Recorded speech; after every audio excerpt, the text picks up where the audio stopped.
அனைவருக்கும் வணக்கம். ஒரு மாற்றம் நிகழ்ந்திருக்கு. நம்ம இப்படி ஒரு மாற்றம் நிகழும்னு நம்ம எதிர்பார்த்தோமா? எதிர்பாராதது நடந்திருக்கு. நம்ம யாருமே நெனச்சு கூட பார்க்கல இப்படி ஒரு மாற்றம் வரும்னு. வந்துருச்சு. ஏன் 2 வருஷத்துக்கு முன்னாடி நெனச்சு பார்த்தோமா? இப்படி 2 வருஷத்துக்கு பின்னாடி இப்படி ஒரு மாற்றம் வரும்னு நெனச்சு கூட பார்க்கலைல்ல. ஆனா அந்த மாற்றத்தையும் நம்ம எல்லாத்தையும் பார்த்து தான் நம்மளோட வாழ்க்கை பயணத்த தொடரணும். ஒரு நிமிஷம் பொறுங்க. நான் என்ன சொல்ல வர்றேன்னு தெரியுதுங்களா? தங்கம் விலை. தங்கம் தான். நான் சொல்றது என்ன, தங்கம் விலையை பத்தி தான் சொல்லிக்கிட்டு இருக்கேன். மாற்றம் 2 வருஷத்துக்கு முன்னாடி எப்படி இருந்துச்சு? யாராவது நெனச்சு பார்த்தோமா? இந்த அளவுக்கு இன்னைக்கு உள்ள ரேட்டோட இந்த 2 வருஷத்துக்கு முன்னாடி ரேட்ட பார்த்தோம்னா, இந்த அளவுக்கு சரியா இருந்திருக்கு. ஏத்தி கூட குறைச்சிருக்கும். ஆனா ரேட் இன்னைக்கு உச்சியில இருக்கு. பெண் பிள்ளைகள பெத்தவங்க என்ன செய்வாங்க நம்ம? சொல்லுங்க. அதத்தான் சொன்னேன். நம்ம எதிர்பார்க்காத மாற்றம் நடந்துகிட்டு இருக்கு. இப்படி 2 வருஷத்துக்கு முன்னாடி நம்ம நெனச்சு பார்த்தோமா? இந்த 2 வருஷத்துக்கு முன்னாடி இப்படி நடக்கும்னு நெனச்சு பார்த்தோமா?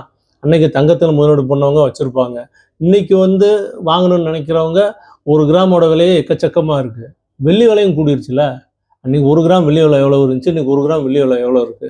சாதாரண வெள்ளி கொலுசு போடுறதே கூட மக்கள் யோசிக்கிற மாரி தான் இருக்கு. தங்கம்னா ரொம்ப இருக்கு. அந்த காலத்துல தங்கம் வாங்க முடியாது அப்படின்ட்டு பேருக்கு நாங்க தங்கம்னு வச்சுக்கிறோம் அப்படிங்கிற மாதிரி செல்லம் வச்சுக்கிறோம் அப்படின்னு ஒரு நடைமுறை பழக்கம் சொல்லுவாங்க. தங்கம்ங்கிறத நீ பேர்ல தான் எழுதி பார்க்கணும். பேப்பர்ல எழுதி பார்த்துக்கணும்னா சொல்லுவாங்க. அப்போனா பிள்ளைகளுக்கு தான் நீ தங்கம்னு பேர் வச்சுக்கணும் கூட சும்மா ஒரு இதாக சொல்லுவாங்க. ஆனால் நடைமுறையிலே அப்படிதான் வந்துருச்சு. தங்கமே எட்டாத தூரத்துக்கு போயிருச்சு. இதைத்தான் சொன்னேன்.